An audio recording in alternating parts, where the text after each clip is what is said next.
وہ منافق ہے، کوئی کچھ بولتا ہے، کوئی کچھ بولتا ہے۔ حدیث کو اتفاق کے ساتھ پیش کرتا ہوں، حدیث پاک کے راوی حضرت ابو سعید ہے، آپ کی بارگاہ میں اکرمہ اور اکرمہ کے ساتھ عبداللہ ابن عباس کے بیٹے علی دونوں گئے اور جانے کے بعد کہا حدیث سنائی ہے، انہوں نے حدیث سنائی، کہا کلنا نحمل ذمۃ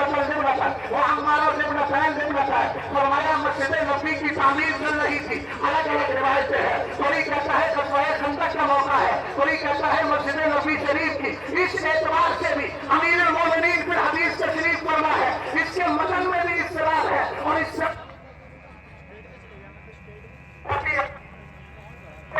رسول کریم صلی اللہ تعالیٰ علیہ وسلم کے صحابی کہتے ہیں ہم ایک عید اٹھا رہے تھے اور چھوٹے اٹھا رہے تھے، فرآہ النبی صلی اللہ علیہ وسلم، میرے نبی کی نظر پڑی، سرور کائنات نے ان کے لیے کیا کیا، بہت بڑا مان ہو، سرکار قریب گئے، ان کے جسم سے مٹی کو ہٹانے لگے اور اٹھا کر فرماتے ہیں، بھائی ہاں عمار الفیت الباغیہ، کہا کہ عمار کو ایک باغی گروہ قتل کرے گا، ایک باغی گروہ شہید کرے گا۔ رسول کریم صلی اللہ علیہ وسلم کی حدیث پاک کو سن لیا، سننے کے بعد آپ نے کہا اعوذ باللہ من الفتن، میں فتنوں سے اللہ کی پناہ چاہتا ہوں۔ اہل علم ذرا توجہ کریں، ہم جب اس حدیث کی سند کی طرف جاتے ہیں اور ہم نے علامہ ابن حجر حیثمی صفری مکی کی کتاب تفسیر الجنان کو اٹھایا، اٹھانے کے بعد جب پڑھا انہوں نے فرمایا بجواب ہو اللہ ذالک انما یتم لو صح الحدیث ولم یمکن تعبیرہ فاذا لم یصح فلا یستدل به، فرمایا من امر كذلك فان في سنده ضعفا يسقط الاستدلال به۔ آپ فرماتے ہیں اس کا جواب یہ ہے کہ یہ حدیث پاک اگر صحیح ہوگی تب اس سے استدلال کیا جائے گا، اور صحیح ہونے کے بعد بھی اگر اس کی تعبیر نہیں نکل پائے گی تب اس سے استدلال کیا جائے گا، لیکن یہ حدیث روایت کے اعتبار سے صحیح بھی رہی اور اس کی تعبیر بھی موجود ہے۔ ہم نے کہا صحیح کیسے نہیں ہے، حدیث کی سند پر گئے، ہمیں 4 راوی ملے، پہلے کا نام مسدد ہے، دوسرے کا نام عبدالعزیز ابن مختار ہے، تیسرے کا نام خالد حفصہ ہے، چوتھے کا نام جو ہے چوتھے راوی کو ہم نے دیکھا، ان کا نام اکرمہ ہے۔ جب ہم نے تہذیب التہذیب کو اٹھایا، میزان الاعتدال کو اٹھایا، اپنے بزرگوں کو پڑھا جن کا نام رسول حدیث میں زبردست انداز میں آتا ہے، تو پہلے راوی مسدد کے لیے ہماری میزان الاعتدال میں ملتا ہے، وہ فرماتے ہیں سنو یہ جو راوی ہے نا جس کا نام مسدد ہے، اور انہوں نے کہا یہ قابل اعتدال نہیں ہے، یہ قابل استدلال نہیں ہے، اور ہم نے جب تہذیب التہذیب کو اٹھایا اس کے بعد پڑھا تو عبدالعزیز ابن مختار کے بارے میں کہا گیا لیسا بشیء، یہ معتبر راوی ہے نہیں۔ اس کے آگے جب ہم خالد حفصہ کو پڑھتے ہیں تو ابو حاتم نے کہا لا یحتج به، ان کو استدلال میں پیش نہیں کیا جا سکتا۔ سعید ابن مسیب نے کہا، کون سعید ابن مسیب؟ جب یزید نے گھوڑے بنوائے تھے ایک ساتھ دیوانگی کے عالم میں مسجد نبوی شریف میں موجود تھی، دوسرے لوگ نمازوں تعلیم کیسے ہوتا تھا، کہاں مصطفیٰ کی قبر سے آواز آتی تھی، سمجھ جاتا تھا نماز کا وقت ہو گیا ہے۔ یہی سعید ابن مسیب فرماتے ہیں اکرمہ کے بارے میں، کہتے ہیں انہو کذب، اکرمہ جھوٹا آدمی ہے، اس نے حدیث میں جھوٹ بولا ہے، اس طرح کی سند کے اعتبار سے۔ اور یہ اہل علم بیٹھے ہیں جب سند میں اتنی گڑبڑی ہو جائے تبھی حدیث میں استدلال کیسے کیا جائے گا۔ ہم نے کہا دوسری بات اور سن لیجیے، اب اس کے متن پر آتے ہیں۔ آپ کا پہلا جملہ کیا ہے، تقتلہ الفیۃ الباغیہ، کہا لفظ باغی آ گیا، امیر معاویہ کے لفظ باغی بول کر کوئی منافق کہہ رہا ہے، کوئی کچھ بول رہا ہے، مگر ان ساری کتوں کو